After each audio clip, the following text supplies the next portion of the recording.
High, আমি রিশতা।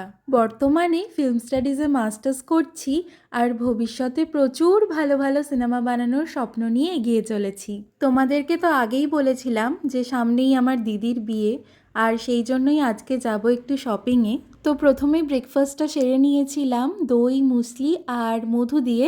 এরপর একটা অমলেটও বানিয়ে নিয়েছি। আর এই যে স্নান করে রেডি হয়ে বেরিয়ে পড়েছি, মেট্রো স্টেশনে পৌঁছে গেছি। আর এটাই আমার ফুল লুক। এই শার্টটা গতবার গড়িয়াহাট থেকে নিয়েছি, কেমন লাগছে জানিও। মেট্রো স্টেশন থেকে বেরিয়ে নিয়ে এই ফুলের দোকানটা দেখলাম, এত ভালো লাগছিল, এত রং বেরঙের ফুল, তাই ভাবলাম একটা ক্লিপ নিয়ে রাখি। আর এই যে এখানে আমি বিয়েবাড়িতে পরার জন্য গয়নাগাটি সব কিনছিলাম।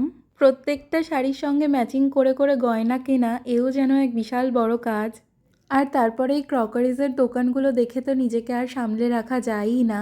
এই প্লেটটা বেশ পছন্দ হয়েছিল জানো তো, কিন্তু অনেক দাম বলছিল, তাই আর কেনা হয়নি।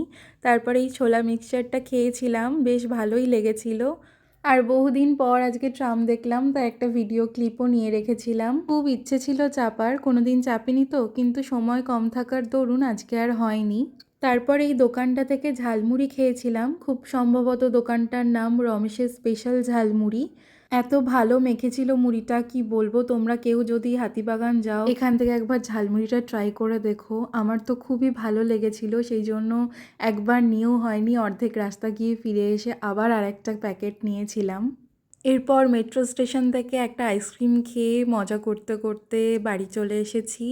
আর বাড়িতে এসে আমার তো মনটা খুবই খারাপ ছিল, এতগুলো বিয়েবাড়ি কিন্তু কোনো বিয়েবাড়িতে নেমন্তন্ন নেই, তাই বাড়িতে নিজেই বিরিয়ানি বানিয়ে ফেলেছিলাম। তবে বিরিয়ানিটা সৌন্দর্য নিয়ে কেউ প্লিজ জাজ করো না, দেখতে খারাপ হলেও খেতে বেশ ভালোই হয়েছিল। যাই হোক, আজকের ব্লগটা এখানেই শেষ করছি।